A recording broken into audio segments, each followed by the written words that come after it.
성경 말씀 보겠습니다. 마태복음 2장 1절부터 12절입니다. 오늘 설교의 제목은 동방박사처럼 성탄을 준비하라 라는 그런 제목으로 말씀을 전하겠습니다. 오늘 기독교 절기로 강림절 제4주이고 성탄주일입니다. 성탄절이 이제 앞으로 며칠 이제 남아 있는데, 성탄주일을 지키는 것은 이제 예수님이 이 땅에 오시는 것을 기억하고 또 기념하고 또 그 예수님을 잊지 말라라는 그런 의미로 성탄주일을 지키는 것입니다.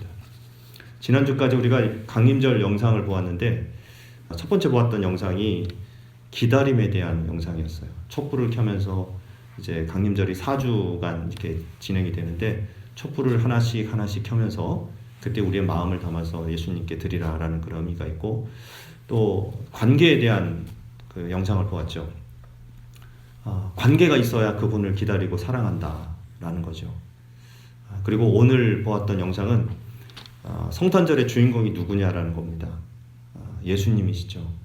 이 땅에 많은 길거리나 그리고 또 많은 곳에서 크리스마스에 대한 기억은 있지만, 성탄절은 진짜 주인공이 누구신가에 대한 것을 많이 잊어버리고 살아가는데, 진짜 주인공은 예수님이시라는 것을 잊어버리지 말고, 그리고 예수님께서 진짜 원하는 선물이 뭐라고 그랬죠? 바로 우리 자신이다 라고 하는 것을 보게 되었습니다. 성탄절은 항상 낮의 길이가 가장 짧은 12월 21일을 지나서 날이 길어지기 시작하는 12월 25일에 이제 지켜지고 있는데, 사실 예수님이 언제 태어나셨느냐, 이것은 잘 알 수가 없어요. 예수님의 생년월일은 정확하지 않습니다. 보통 예수님의 탄생의 해를 기원으로 이렇게 잡고, 기원 전, 기원 후, 그래서 BC, AD 이렇게 나누게 되는데, 학자들에 의하면 날짜가 좀 틀렸다. 그래서 이제 어떤 학자들은 BC 3년 혹은 4년 이렇게 이야기를 해요. 우리가 알고 있는 것보다도 예수님의 그 탄생 시기가 조금 더 오래됐다라고 이렇게 이야기를 하죠. 하지만 분명한 것은 예수님이 언제 태어났느냐보다 예수님이 이 땅에 오셨다는 사실이죠. 예수님이 이 땅에 오셨다. 그리고 역사적으로 예수님은 존재하셨고 이 땅에 분명히 오신 분이다. 하나님이신 예수님이 이 땅에 오신 사건을 성육신 사건, 그리고 임마누엘의 사건이라고 이렇게 이야기할 수 있는 것입니다. 예수님의 생애에서 그 탄생 시기, 그때 몇 년, 몇 월, 며칠보다 더 중요한 것은 뭐냐면 예수님의 십자가와 예수님의 부활 사건이다라는 거예요. 예수님이 이 땅에 오셔서 십자가를 지시고 또 부활하신, 우리의 모든 죄를 다 지시고 또 용서해 주시고 또 우리에게 부활의 소망이 되시고 부활의 첫 열매로 예수님께서 이렇게 부활하셨다는 사실이 더 중요하다는 것입니다. 예수님의 탄생 이야기 가운데 빼놓을 수 없는 그 이야기가 바로 오늘 본문의 이야기입니다. 어제 우리 아이들이 그 스킷으로, 초등학생 또 중학생 아이들이 스킷으로 했었던 그 내용이죠. 아이들과 함께 이렇게 스킷하는 그런 모습을 보니까 예수님이 탄생하는 그 시기에 일어났던 그런 어떤 에피소드, 사건들에 대해서 이야기를 다루는 내용들이 성탄절이 되면 이렇게 많이 교회마다 또 이렇게 성탄 발표회에서 다루어지는 그런 주제입니다. 그때 헤롯 왕도 있었고 또 병사들이 있었고 아기 예수와 목자들과 또 동방박사들 이렇게 와서 경배하는 사람들, 혹은 그것을 반대하고 시기하는 사람들, 이렇게 나눠질 수가 있고요. 그때 당시에는 이렇게 예수님에 대한 소식을 듣고 몇 가지 반응이 있었던 것 같아요. 첫째는 뭐냐면 헤롯 왕이 그 소식을 듣고 두려워합니다. 헤롯 왕에게는 두려운 소식이 됐죠. 그리고 또 헤롯 왕 주변에 있었던 대제사장들과 율법학자들에게는 별로 달갑지 않은 소식이에요. 헤롯 왕만큼은 아니지만 달갑지가 않았어요. 그리고 마지막으로는 동방박사, 또 그 외의 목자들, 또 예수님의 그 메시아의 대망을 기다리는 사람들에게는 기쁜 소식이 되었던 거죠. 기쁜 소식. 이 세 가지의 이 반응이 있었다는 것을 우리는 알 수가 있습니다. 그러면 여러분들에게는 어떨까요? 두려운 소식입니까? 아니면 달갑지 않은 소식입니까? 기쁜 소식입니까? 우리 은결이가 이렇게 숫자 3을 세우면서 기쁜 소식이라고 이야기해줘요. 그렇습니다. 저를 포함해서 여기에 계신 모든 분들이 예수님이 탄생하신 이 소식을 기쁜 소식으로 받고 또 예수님의 탄생을 기다리는 그런 사람들이 다 될 수 있기를 축복합니다. 특별히 우리 아이들이 어렸을 때부터 그런 것들을 계속 접하고 예수님이 어떤 분이신지 이런 것들을 이야기 나누고 함께 하는 그런 시간들을 많이 가졌으면 좋겠습니다. 성경에 나오는 이 동방박사들은 이렇게 아기 예수를 찾아서 별을 따라 길을 따라서 산을 넘고 물을 건너서 이렇게 아기 예수가 있는 이제 예루살렘에 갔다가 베들레헴까지 가게 되죠. 그리고 귀한 예물을 이렇게 드렸다라고 성경에 기록하고 있어요. 자, 그런데 그 당시에 있었던 아까 제가 앞에서 소개했었던 세 가지 사람들의 부류의 그 반응들을 좀 살펴보려고 합니다.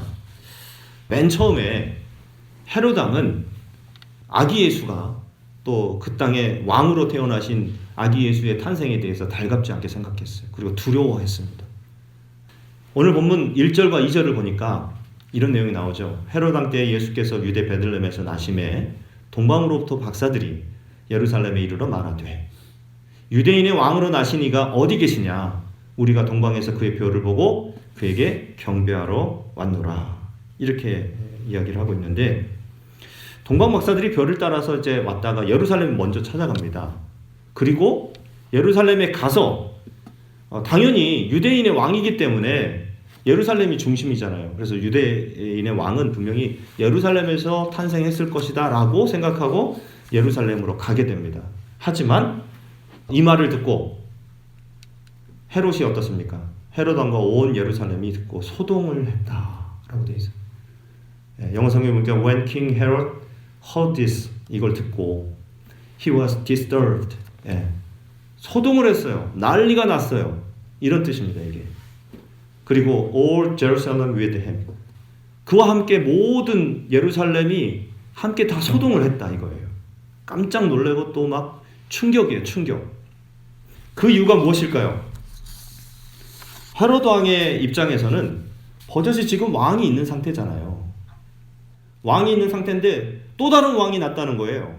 그러니까 기분이 나쁘고 또 당황스러운 그런 사건이다. 이렇게 볼 수가 있어요.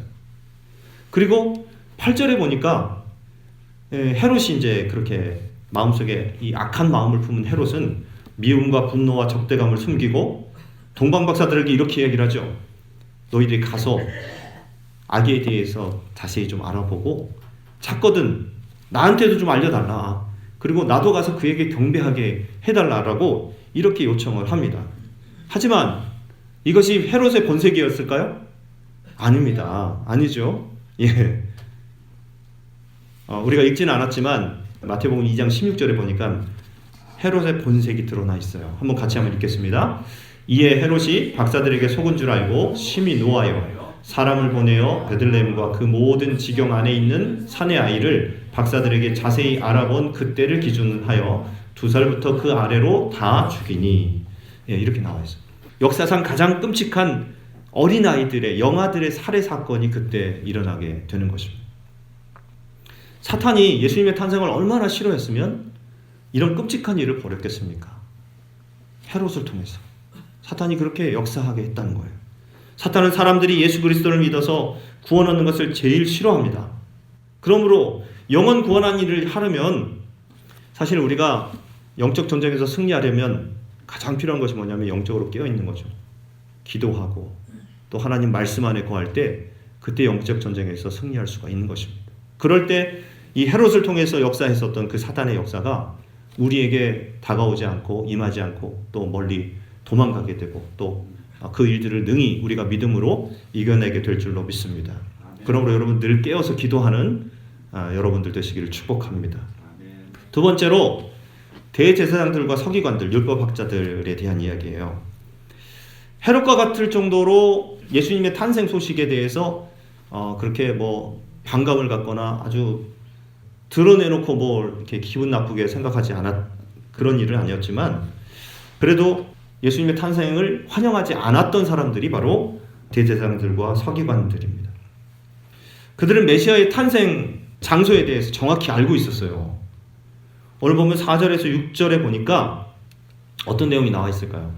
왕이 모든 대제사장들과 백성의 서기관들을 모아서 그리스도가 어디서 나겠느냐 이렇게 물어보니까 그들이 하는 말이 5절 6절 같이 한번 읽어볼게요. 시작. 이르되 유대 베들레헴이오니 이는 선지자로 이렇게 기록된 바 또 유대 땅 베들레헴아 너는 유대 고을 중에서 가장 작지 아니하도다. 내게서 한 다스리는 자가 나와서 내 백성 이스라엘의 목자가 되리라 하였음이니라.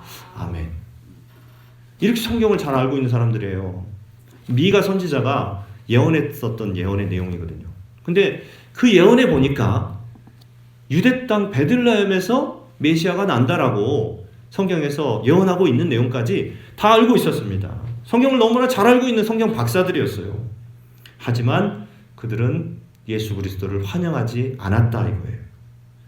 동방 박사들은 그 이야기를 듣고 예수님의 탄생을 기뻐하고 경배하기 위해서 베들레헴으로 향했지만 이 사람들은 베들레헴으로 가지 않고 발걸음 옮기지 않고 그 자리에 그대로 있었다는 거죠.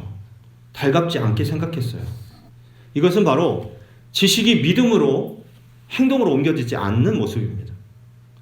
머리로 성경을 많이 알고 있어도 순종으로 이어지지 않으면 무용지물이 될 수밖에 없다는 거예요. 아무 소용이 없습니다. 그래서 교회에 오래 다니는 사람들, 또 신앙생활 오래 했었던 사람들이 빠지기 쉬운 죄가 뭐냐면 머리로는 아는데 행동이 따르지 않는다는 거예요. 너무 무디어져 있는 거죠. 그래서 예수님에 대한 그런 마음속의 감격과 또 신앙에 대한 열정 이런 것들이 사그러지고 식어지는 모습이 신앙생활을 오래 하면 할수록 이렇게 나타나는 그런 증상이다 볼 수 있습니다. 성경적인 지식은 많은데 삶 속에서 실천이 없고 순종이 따르지 않는 그런 모습이죠. 사랑하는 여러분, 순종하는 믿음의 사람들이 다 되시기 바랍니다. 이 대제사장들 그리고 서기관들, 율법학자들은 성경을 많이 알고 있었어요. 어쩌면 어느 누구보다 성경을 많이 알고 많이 공부하고 연구하고 그랬던 사람들인데 그들의 삶 속에서는 실천이 없었다 이거죠. 그래서 예수님께서는 신랄하게 그들을 비판합니다. 독사의 자식들 막 이러면서 화를 내요. 패치를 하는 그런 무덤과 같은 그런 사람들이라고 이렇게 이야기한 적도 있어요. 여러분, 예수님이 이 땅에 오셨을 때 유대인들 중에, 이 다 지금 유대인들인데요. 유대인들 중에 환영한 사람들보다는 환영하지 않는 사람들이 더 많았다라는 거죠. 그래서 요한복음에 보면 이런 말씀이 나오죠. 참빛 곧 세상에 와서 각 사람에게 비추는 빛이 있었나니 그가 세상에 계셨으며 세상은 그로 말미암아 지은 바 되었으되 세상이 그를 알지 못하였고 11절부터 같이 읽습니다. 자기 땅에 오매 자기 백성이 영접하지 아니하였으나 영접하는 자 곧 그 이름을 믿는 자들에게는 하나님의 자녀가 되는 권세를 주셨으니. 네, 이렇게 말씀하고 있어요.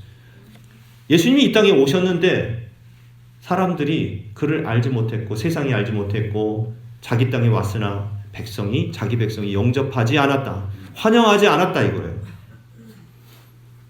여러분, 대제사장들과 율법학자들이 예수님의 탄생 소식에 대한 지식을 갖고 발걸음을 베들레헴으로 옮겼다면 어땠을까요? 거기 가서 예수님을 탄생을 축하하고 함께 경배했을 것이다 라는 거죠. 자기 자리에서 머물지 않고 삶으로 나타내고 순종하며 실천했다면 얼마나 좋았을까라는 것입니다. 자, 그리고 세 번째, 동방박사들, 또 목자들, 이런 사람들은 예수님의 탄생을 환영하고 반겼던 사람들이에요. 오늘 본문에 나오는 동방박사들이 대표적인 그런 사람들이죠. 예수님의 탄생을 환영하고 또 기뻐하고 찾아가는 그런 사람들이었어요. 이 사람들은 유대인들이 아니었습니다. 이방인들이었습니다. 그리고 어쩌면 앞에서 언급했었던 사람들보다도 대제사장들, 율법학자들보다도 성경에 대해서 더 잘 깊이 있게 지식을 갖고 있지 않았던 사람들이에요. 예수님이 나신 베들레헴으로부터 아주 멀리 떨어져 살았던 사람들이죠. 그러니까 확률적으로도 예수님을 확신하고 믿을 만한 그런 사람들이 아니었다는 거죠. 그러나 메시아의 탄생에 대해서 깨닫게 되었을 때 그들은 믿음의 발걸음을 옮겼습니다. 즉 그들의 그 실천과 믿음을 통해서 예수님을 경배하게 되었던 것이죠. 그리고 예수님을 만나서 경배하고 예물을 드리게 되었던 것입니다. 자, 그러면 이 동방박사들은 누구였을까요? 동방박사들.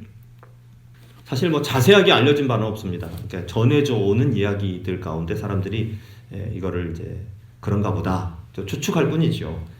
다만 그들이 어떤 사람들이었느냐? 점성술사였을 것이다.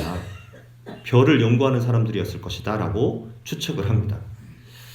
그들은 팔레스타인 지역과 좀 떨어져 있지만 그래도 가까운 거리에 있는 바벨론이나 혹은 페르시아, 뭐 지금의 이란 그쪽 지역인데 페르시아에서 온 점성술사였을 것이다 라고 생각하는 것이 일반적인 견해입니다.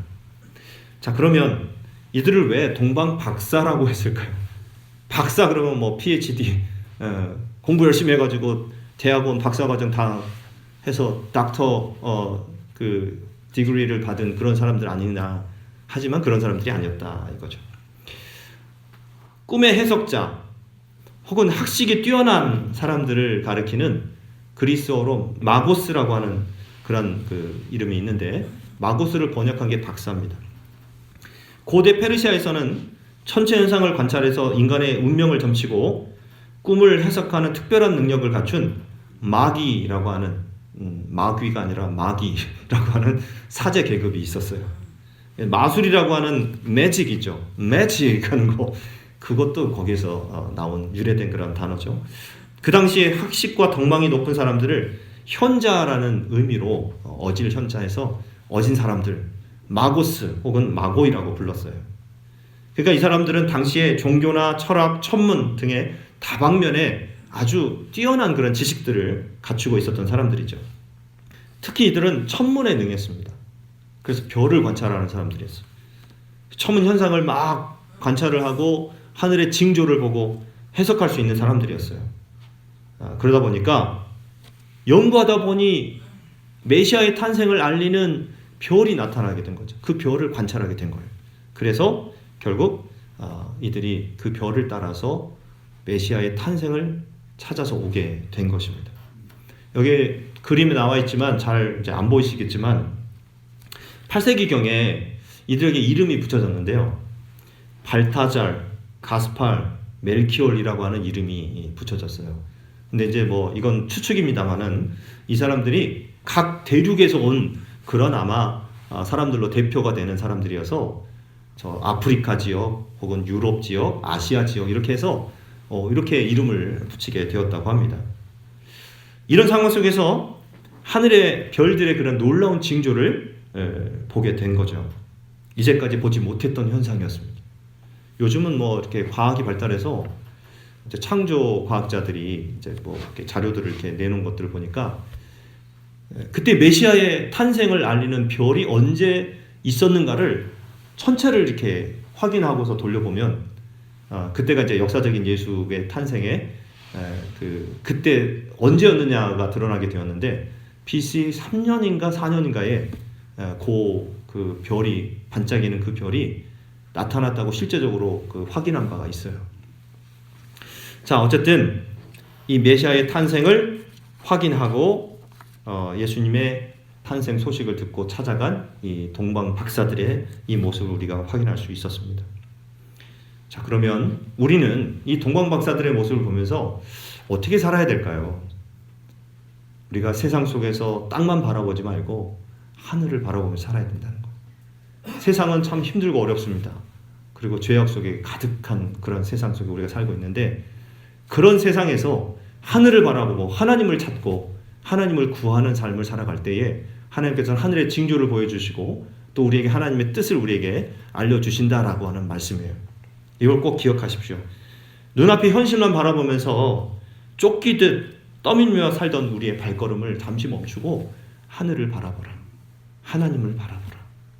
창조주 하나님을 바라볼 때에 하나님께서 우리에게 하나님의 놀라운 뜻과 비밀을 가르쳐 주시고 알려 주실 줄 믿습니다.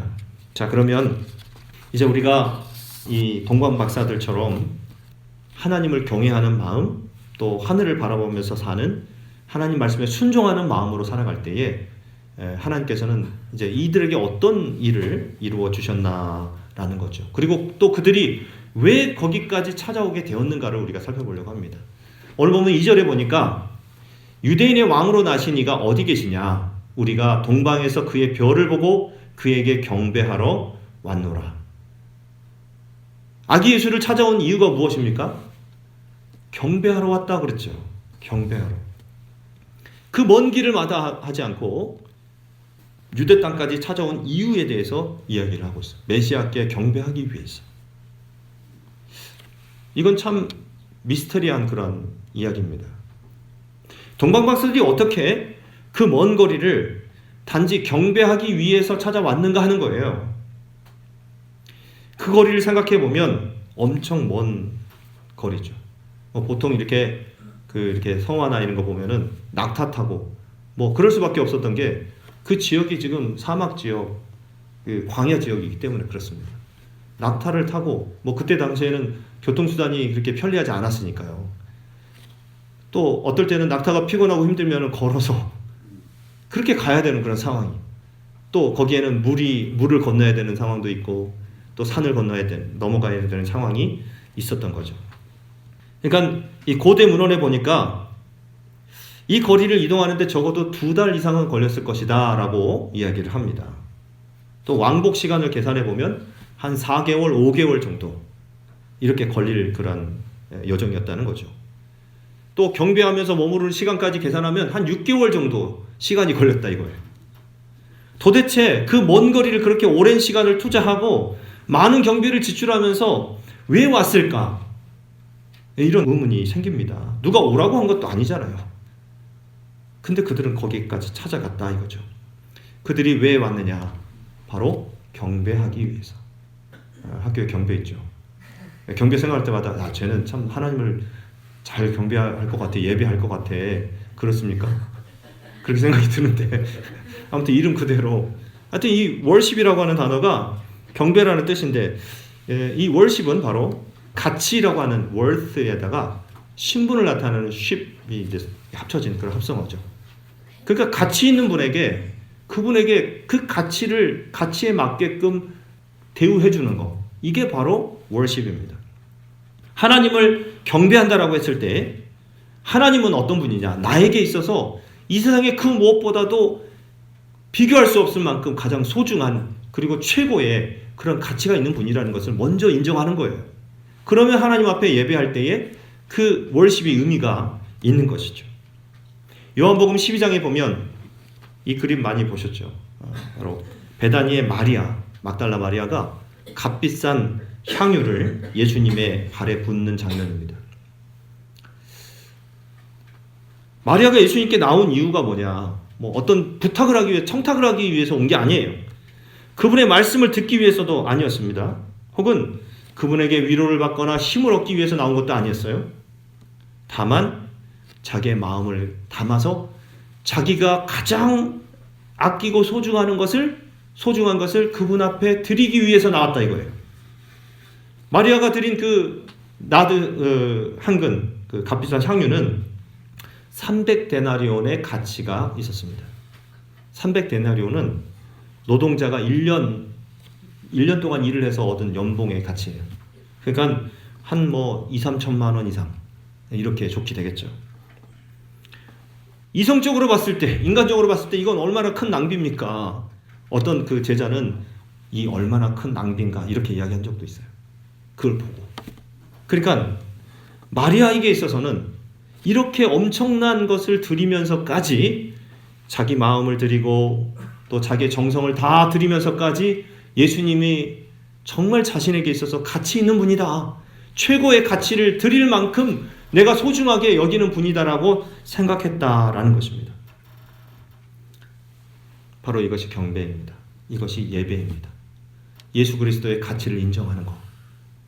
사랑하는 여러분, 예수님의 가치를 이 세상의 어떤 것과도 비교할 수 없을 만큼 최고의 가치로 올려드리면서 예배하는 저와 여러분들 되시기를 축복합니다. 자, 여러분, 동방박사들이 그랬어요. 탄생하신 메시아가 이 세상의 그 무엇보다도 바꿀 수 없는 최고의 가치를 가지신 분이다라고 하는 것을 인정하면서 그분 앞에 예물을 드립니다. 3가지 예물을 드리죠. 이 세 가지 예물의 의미에 대해서 오늘 살펴보겠는데, 오늘 본문 11절 말씀 같이 한번 읽겠습니다. 집에 들어가 아기와 그의 어머니 마리아가 함께 있는 것을 보고 엎드려 아기께 경배하고 보배압을 열어 황금과 유향과 몰약을 예물로 드리니라. 아멘. 그들이 예수님께 경배하러 나올 때 빈손으로 오지 않고 정성껏 예물을 준비했다라는 건데요. 그때 준비한 것이 바로 황금과 유향과 몰약입니다. 어떤 사람들 잘못 이해하고 유황과 어떻게 유황을 드렸나 하겠지만 유황이 아니라 유향이었습니다. 근데 이 각각의 예물은 각각 의미가 있어요. 이것은 예수님의 신분과 삶과 죽음을 상징하는 의미가 있는 것입니다. 먼저 황금은 예수님의 신분을 나타내주고 있는데 왕이시다라는 거예요. 황금은 왕을 나타냅니다. 그래서 예수님이 유일하신 구원자이시고 이 세상의 온 우주의 왕이시다라는 것을 나타내고 있습니다. 그래서 동방 박사들은 예수님을 유대인의 왕으로 믿었고, 그래서 예수님께 왕으로서 황금을, 그분의 가치를 인정하면서 예물을 드렸다 이겁니다. 그 다음 두 번째 유향이 있는데, 이 유향은 일종의 향품입니다. 근데 이것은 예수님의 완전한 삶을 의미합니다. 예수님의 삶은 누구보다 견딜 수 없는 향기로운 삶이었다. 이 세상에 그 어떤 위인이라고 해도 예수님보다 완전하고 예수님보다 위대하신 분은 없었다라는 거죠. 예수님은 순종의 삶을 보이셨고 겸손의 본을 보이셨어요. 또 유향은 기도를 상징합니다. 동방박사들은 아기 예수를 하나님으로 경배하며 하나님께만 드리는 기도를 상징하는 이 유향을 예물로 드렸다. 그리고 세 번째로 몰약입니다. 이 몰약은 장례 때 사용하던 귀한 물건인데 또 방부제로 쓰이는 약초이기도 합니다. 시체가 썩지 않도록 바르는 방부제이죠. 이 몰약은 예수님의 죽음을 상징합니다. 썩지 않을 몸으로 부활할 것을 예고하고 있어요. 예수님이 이 땅에 오신 목적이 많은 사람을 위해서 대속 제물로 이 땅에 오셨다라고 예수님께서 말씀하셨죠. 그리고 예수님의 장례 때에 이 몰약이 쓰이게 됩니다. 한번 읽어볼까요? 일찍이 예수께 밤에 찾아갔던 니고데모도 몰약과 침향 섞은 것을 100리트라쯤 가지고 온지라. 이에 예수의 시체를 가져다가 유대인의 장례 법대로 그 향품과 함께 세마포로 쌌더라. 아멘.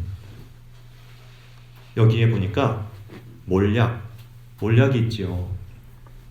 몰약을 가져왔다 이렇게 되어 있어요. 실제적으로 그래서 그 몰약을 예수님의 시체에 바르게 되었다라는 것을 알 수가 있습니다. 이렇게 이 세 가지 예물은 예수님이 어떤 분이시고 어떤 삶을 사실 것이고 또 어떤 죽음을 죽으시고 부활하실 것에 대한 예언적인 의미를 담고 있는 것입니다. 동방박사들이 이렇게 예물을 드렸다라고 성경에 기록하고 있습니다. 자, 그러면 이 세 가지 예물은 또 의미하는 것이 있습니다. 바로 우리가 드릴 예물에 대한 이야기예요. 예수 그리스도를 따르는 그리스도인들이 하나님께 드릴 예물에 대해서, 예수님께 드릴 예물에 대해서 말씀해 주고 있는데, 이 세 가지 예물 중에 첫 번째 황금, 이것은 우리의 믿음의 예물이라는 거예요. 금과 같은 믿음을 상징합니다. 예수님에 대한 분명한 신앙 고백, 또 믿음의 고백이 예수님께 드릴 귀한 예물이 된다라는 거죠. 우리가 잘 아는 대로 우리 예수님을 호칭할 때 예수 그리스도라고 이렇게 호칭을 하죠. 예수는 이름이고 또 그리스도는 신분입니다. 그런데 사실은 원래는 한번 따라서 해볼까요? 예수는 그리스도이시다. 예. 베드로가 고백했었던 신앙 고백이죠. 마태복음 16장 16절에 주는 그리스도시요 살아계신 하나님의 아들이시니이다. 예수는 그리스도이시다라고 하는 거예요. 예수님은 주님이시고 영원한 왕이시고 또 우리의 구원자가 되신다라고 하는 그런 고백에서 바로 예수 그리스도가 나오게 된 겁니다. 이 믿음의 고백이 주님께 향기로운 예물이 된다라고 하는 거예요. 우리의 찬송도 향기로운 예물이 됩니다. 우리의 찬송을 하나님께서 얼마나 기뻐하시는지 모릅니다. 이렇게 우리 아이들이 이렇게 반주자들이 되어가지고 매 주일마다 반주를 하고 있는데 참 하나님이 기뻐하실 줄 믿습니다. 이것은 향기로운 예물이기 때문에 이 찬양이 바로 향기예요. 그러므로 우리가 찬송할 때, 찬양할 때 정말 우리의 마음을 담아서 찬양하면 하나님께서 더 기뻐하시지 않겠습니까? 두 번째는 사랑의 의미가 있어요. 사랑의 예물. 우리가 주님께 드릴 그 두 번째 예물은 바로 사랑의 예물입니다. 주님께서 아름다운 삶, 향기 나는 삶을 사신 것처럼 우리도 말씀에 대한 순종의 삶, 이웃사랑의 실천이라고 하는 향기 나는 삶을 살아야 된다 이거예요. 에베소서 5장 1절에서 2절에 보니까 그러므로 사랑을 받은 자녀같이 너희는 하나님을 본받는 자가 되고 그리스도께서 너희를 사랑하신 것 같이 너희도 사랑 가운데 행하라. 그는 우리를 위하여 자신을 버리사 향기로운 제물과 희생 제물로 하나님께 드려졌느니라. 이렇게 말씀하고 있죠. 고린도후서에서는 사도 바울이 우리가 그리스도의 편지라, 또 우리는 그리스도의 향기라 이렇게 말씀하고 있는 것입니다. 세상 사람들은요, 하나님을 우리가 복음을 전하고 또 예수 믿으세요 이렇게 하나님 말씀을 전하는 것보다도요, 우리의 삶을 통해서 하나님을 알게 됩니다. 이게 우리의 향기 나는 하나님께 드릴 그런 예물이라는 거예요. 우리의 삶을 통해서 하나님을 알게 되고요. 아, 하나님을 믿는 사람들은 저런 사람들이구나. 하나님을 믿으면 저렇게 되는구나. 아, 그래서 나도 저 사람처럼 하나님 앞에 하나님을 믿고 싶고 교회 나가고 싶구나. 이런 생각을 하게 된다는 거죠. 성도의 기도가 하나님께 드릴 향기로운 예물입니다.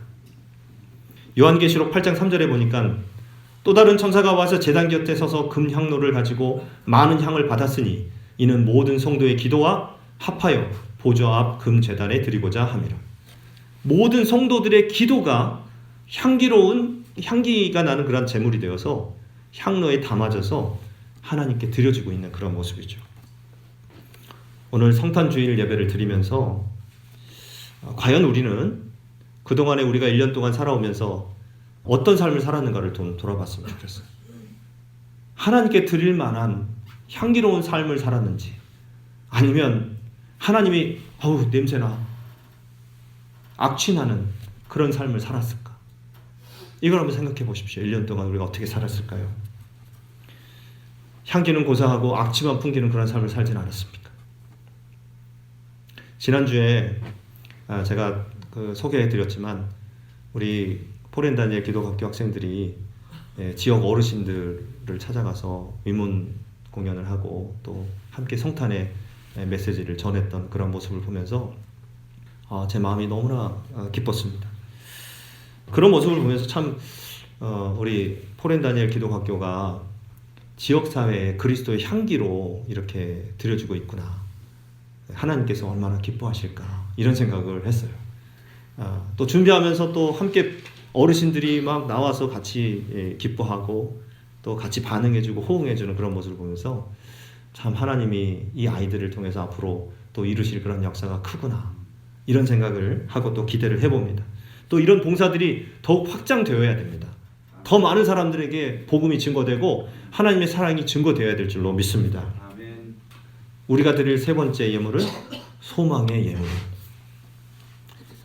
몰약. 그 소망은 뭐냐면 예수 그리스도의 죽음과 부활을 통해서 죄에서 자유케 되었을 뿐만 아니라 영원한 생명에 대한 소망을 갖고 살아가는 거예요. 우리 안에 소망이 있다면 하나님께서 우리에게 주실 비전이 있습니다. 우리가 하나님에 대한 기대를 갖고 있는 것은 소망을 갖는다는 그런 뜻이고요. 그런 모습이고 또 비전을 가진 사람들은 결코 망하지 않습니다. 부활이요 생명이신 예수님께서도 나는 부활이요 생명이니 나를 믿는 자는 죽어도 살겠고 무릇 살아서 나를 믿는 자는 영원히 죽지 아니하리니 이것을 내가 믿느냐라고 이렇게 말씀하셨어요. 여러분 평상시에는 소망의 소중함을 우리가 잘 인식을 못합니다. 하지만 인생의 위기가 찾아올 때 소망이 있는 사람과 소망이 없는 사람은 완전히 달라요. 우리 그리스도인들은 눈에 보이는 세계만 바라보면서 사는 존재가 아닙니다. 눈에 보이지 않는 영원한 세계를 바라보며 어떤 상황 속에서도 소망을 갖고 사는 존재가 바로 그리스도인이다라는 거죠. 여러분 소망의 사람들이 되시기 바랍니다. 아멘. 소망을 가지십시오. 하나님을 바라보는 사람은 소망의 사람입니다. 아멘. 우리가 죽음까지도 두려워하지 않고 확실한 소망 중에 살아가는 것이 주님께 귀한 예물이 된다라고 하는 거예요. 주님은 당신의 자녀가 고난 중에도 낙심치 않고 굳건히 이겨내실 것을 보실 때 기뻐하십니다. 이번 크리스마스는 크리스마스의 성탄절의 주인공인 예수님과의 관계를 새롭게 하는 계기가 되실 수 있기를 바랍니다. 예수님에 대한 사랑 고백, 또 믿음과 또 소망, 그 신앙 고백을 통해서 새롭게 되어지고 내 삶에 예수님이 내 삶에 오신다. 이 땅에 오신 예수님은 결국 내 삶에 오시는 예수님이에요. 내 안에 오시는 예수님이시죠. 그 예수님을 바라보면서 예수님을 주님이요 또 왕으로 고백하고 또 믿고 나아가는 저와 여러분들 될 수 있기를 바랍니다. 이번 크리스마스에는 자신의 삶을 되돌아봅시다. 내가 예수님의 향기를 드러내는 삶을 살았는가? 아니면 세상 속에 악취를 풍기며 살았는가? 반성해 보고서 우리의 소망에 또 우리의 기도를 담아서 하나님 앞에 올려드리는 그런 모습으로 이번 크리스마스를 보냈으면 좋겠습니다. 헤로드 왕처럼 완악해지지 말고 대제사장이나 서기관들처럼 무관심하지 말고 동방박사들처럼 기쁨으로 예수님께 경배하고 황금과 유향과 몰약, 즉 우리의 사랑과 또 믿음과 소망을 예물로 드릴 수 있는 저와 여러분들 될 수 있기를 주님의 이름으로 간절히 축원합니다. 우리 찬송 함께 드리면서 결단의 기도를 드리도록 하겠습니다. 동방박사 세 사람, 오랜만에 불러보는 찬송인 것 같아요. 동방박사 세 사람 함께 찬송 드리면서 우리가 오늘 주신 말씀을 되새기면서 함께 결단의 기도를 드리도록 하겠습니다.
나는 황금 드리네 영원토록 모든 백성 다스려 주소서. 오 단일 밤에 밝은 별 명랑하고 귀한 별 아기 예수 계신 곳에 우리 인도하 5절 찬양하겠습니다. 다시 사신 구주님 왕의 왕이 되시네 동방박사 본을 받아 우리도 절하세. 오 단일 밤에 밝은 별 명랑하고 귀한 별 아기 예수 계신 곳에 우리 인도하여라. 우리 다 함께 오늘 말씀을 생각하면서 하나님 우리에게도 주님께 드릴 사랑과 믿음과 소망의 예물을 허락하여 주시고 또 그것을 믿음으로 드릴 수 있는 우리 삶이 되게 도와주시옵소서. 우리 다 함께 하시면서 기도하도록 하겠습니다. 아버지 하나님 감사합니다. 오늘도 우리를 불러주심에 감사합니다. 하나님 믿음으로 하나님 앞에 나아가는 우리의 모습이 되게 하여 주시옵소서. 이번 크리스마스 성탄절은 예수님이 주인공 되시며 예수님이 왕으로 섬김받는, 대접받고 경배받는 그런 날이 되게 도와주시옵소서. 아버지 예수님과의 관계가 다시 한번 새롭게 되어지는 그런 성탄절이 되게 도와주시옵소서. 예수님에 대한 우리의 믿음이 확고해지는 그런 날이 되게 도와주시옵소서. 예수님을 우리의 구주요 왕이시오 우리의 주인으로 섬길 수 있는 그런 믿음의 고백으로 나아갈 수 있도록 하나님 아버지 도와주시옵소서. 우리가 삶을 되돌아볼 때에 그리스도의 향기를 드러내고 있었는지 아니면 그렇지 않았는지를 다시 한번 돌아보기를 원합니다.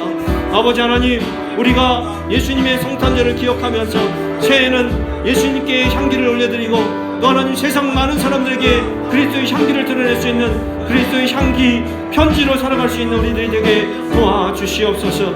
아버지 하나님, 우리가 무엇보다도 아버지 무엇에 소망을 두고 있는지를 다시 한번 점검해보게 하여 주시옵시고, 아버지 세상의 물질이나 명예와 권력의 소망을 두지 않게 하시며 오직 하나님께 소망을 두고 그 어떤 상황 속에서도 부활과 영생에 대한 소망을 가지고 기뻐하며 살아갈 수 있도록 하나님 도와주시옵소서. 예수님의 탄생의 소식을 기뻐하며 반기며 또 하나님 경배하며 나아갈 수 있는 우리들 되게 도와주시옵시고, 아버지 하나님, 우리가 황금과 유향과 몰약을 드리며 믿음과 사랑과 소망의 삶을 살아갈 수 있도록 또 그것을 예물로 드릴 수 있는 우리의 삶이 되게 도와주시옵소서. 아버지 하나님, 하나님을 기뻐하며 예수님의 탄생을 기뻐하는 우리들의 삶 속에서 하나님의 놀라우신 축복과 은혜와 사랑으로 채워주시고, 아버지 하나님 그 은혜로 우리를 축복하시며 하나님의 앞에 아버지 귀한 것 하나님 앞에 드려서 하나님이 기뻐 받으실 만한 놀라운 은혜와 축복을 또 하나님께 올려드리며 아버지 그것을 누리며 하나님의 하늘의 소망을 갖고 살아가는 우리 모두가 되게 하여 주시옵소서. 하나님의 기쁘신 뜻과 계획을 따라서 우리가 믿음으로 나아갈 수 있는 우리를 되게 하시며 하나님의 사랑의 축복을 받으며 하나님 사랑하며 살아갈 수 있도록 많은 사람들의 사랑을 증거하며 살아갈 수 있는 우리 모두가 되게 하여 주시옵소서. 예수 그리스도의 이름으로 기도하옵나이다. 아멘. 네, 교회 소식 알려드리겠습니다. 여러분을 주님의 사랑과 또 주님의 놀라운 은혜로 늘 가득 채워지기를 환영하고요. 또 하나님께서 여러분과 함께 하시기를 축복합니다. 갑자기 오늘 뜻하지 않게 목사님 오셔서 깜짝 놀라가지고 제가 좀 처음에 긴장을 해가지고 이걸 뭘 연결해야 되는데 놓쳐가지고요. 앞에 부분이 좀 미약했던 거 죄송하고요. 그리고 이렇게 와주셔서 감사합니다. 저희가 드리는 예배가 예수님께서 말씀하셨듯이 두세 사람이 내 이름으로 모이는 곳에 내가 함께 하겠다고 하신 그 말씀을 믿고 우리가 이렇게 예배하고 있는데 하나님께서 이 예배를 받아주시고 또 우리에게도 기쁨으로 채워주실 줄 믿습니다. 급하게 제가 이걸 만드느라고 조금 제가 늦었는데 어제 그 성탄 축하 발표에 너무나 우리 아이들의 그 몸짓 그리고 그 마음, 사랑이 너무나 많이 느껴져서 너무 좋았어요. 그리고 거기에 오신 그 학부모님들도 정말 함께 호흡하면서 울며 웃으며 이런 그 감동의 시간이 되어서 너무나 좋았고요. 또 저는 이제 어저께 그 학교에서 오기 전에 목사님과 개인적으로 이야기 나누면서 다겸이가 그렇게 변화된 모습을 보면서 다겸이 어머니도 우시고 또 이렇게 같이 전하는 페이지 선생님도 같이 우시고 뭐 이랬다는 이야기를 듣고 너무 좀 제가 마음이 뭉클하더라고요. 그러니까 예수님의 탄생은 사실 사람들에게 소망이 되고 변화의 사건인 것 같습니다. 이렇게 변화가 되고 준비하면서 그 가진 이야기 다 들으면서 그러면서 참고 견뎌내는 그 다겸이의 모습을 보면서 물론 우리 아이들 참 열심히 했지만은 특별히 이제 변화된 그들의 모습을 보면서 제 마음이 너무나 기뻤고요. 우리 지수가 여기 같이 있는데 너무나 멋진 카우보이 그 탭댄스 너무 멋졌고 또 함께 부르는 합창과 또 그런 가사 메시지 속에서 하나님께 대한 예수님에 대한 그 찬양과 경배가 묻어나오는 그런 모습이었던 것 같습니다. 네. 사탄 역할을 해줬던 우리 진우 또 우리 한결이 또 얼마나 열심히 잘했는지 이렇게 사진을 제가 딱 찍었는데 한 장밖에 못 찍었어요. 저도 저 방송실에서 막 일하느라고 자막 치고 막 이러느라고 아무튼 너무나 기쁘고 행복한 시간이었던 것 같습니다. 또 내년이 기다려집니다. 우리 아이들에게는 너무나 힘든 시간이지만 그래도 내년이 기다려지고 또 그때를 통해서 우리 예수님의 탄생 소식을 지역 분들과 또 학부모들과 함께 나눌 수 있는 그런 기쁨이 또 내년에도 더 풍성한 은혜로 채워질 것 믿고 또 믿음 안에서 우리가 또 이것들을 준비하면서 나아갔으면 좋겠습니다. 우리 다 자리에서 일어나셔서 함께 교제하면서 또 봉헌하는 시간을 갖겠는데요. 또 하나의 열매를 바라시며 우리 모두가 다 그런 소망의 사람들이고 감사해요 깨닫지 못했었는데 이 찬양의 가사를 기억하면서 함께 교제하면서 인사 나누시고 처음 보는 분들은 또 인사 나누시고 또 함께 우리 아이들도 격려해 주셨으면 좋겠습니다. 감사해요 깨닫지 못했던 함께 인사 나누시죠.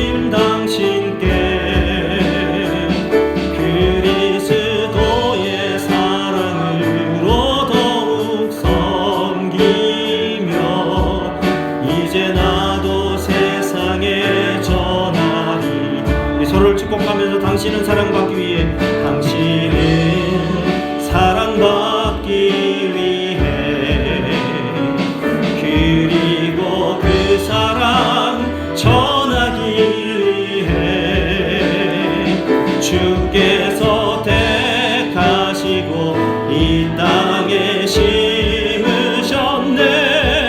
또 하나의 열매를 다시 한번 당신은 사랑받기 위해 당신은 우리 자녀들을 축복합니다. 이 위해 그리고 그 사랑 우리 홍목사님 부부를 축복합니다. 주께서 택하시고 우리 장문하고 의사님 축복합니다.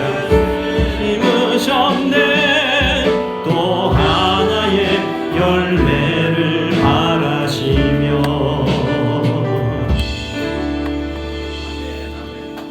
홍 목사님 축도해 주시면 좋겠습니다. 이쪽으로 오시죠. 아버지 하나님, 오늘 성탄 예배를 통하여 우리에게 주신 메시지를 저희가 생각합니다.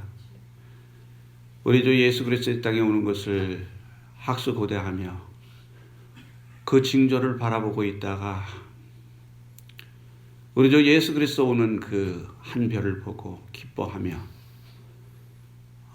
산을 넘어 들을 건너 사막을 건너 그렇게 찾아온 우리 동방 박사, 우리 아기 예수를 보며 그 기쁨을 참지 못해 준비했던 예물 드리며 경배했던 우리 동방 박사의 그 모습과 같이 우리에게도 같은 마음을 주시고 우리 주 예수 그리스도를 경배하는 귀한 그 경배를 드리게 하여 주심을 감사합니다. 하나님 아버지, 우리 생명을 다하는 그날까지 우리 주 예수 그리스도를 경배하며 나아갑니다. 주여, 그 무엇보다도 우리 주 예수 그리스도를 경배하는 그 경배로 한금과 같은 그러한 믿음과 그리고 그 소망과 우리 주 예수 그리스도께 우리에게 주신 귀한 그 은혜와 사랑을 아버지 통하여 우리가 무너져 있는 귀한 관계를 회복하는 귀한 은혜가 주여 계속 우리 생명 다하는 그날까지 강같이 흐르기를 원합니다. 아멘. 아버지, 이곳에 주님께서 주의 귀한 종 사성주 목사님 주님 이곳에 보내주시고 다시 한번 이곳에서 우리 주 예수 그리스도를 경배하는 새로운 경배로 주님께서 이곳에 축복의 강이 흐르도록 주님께서 다시 한번 역사해 주심을 감사합니다.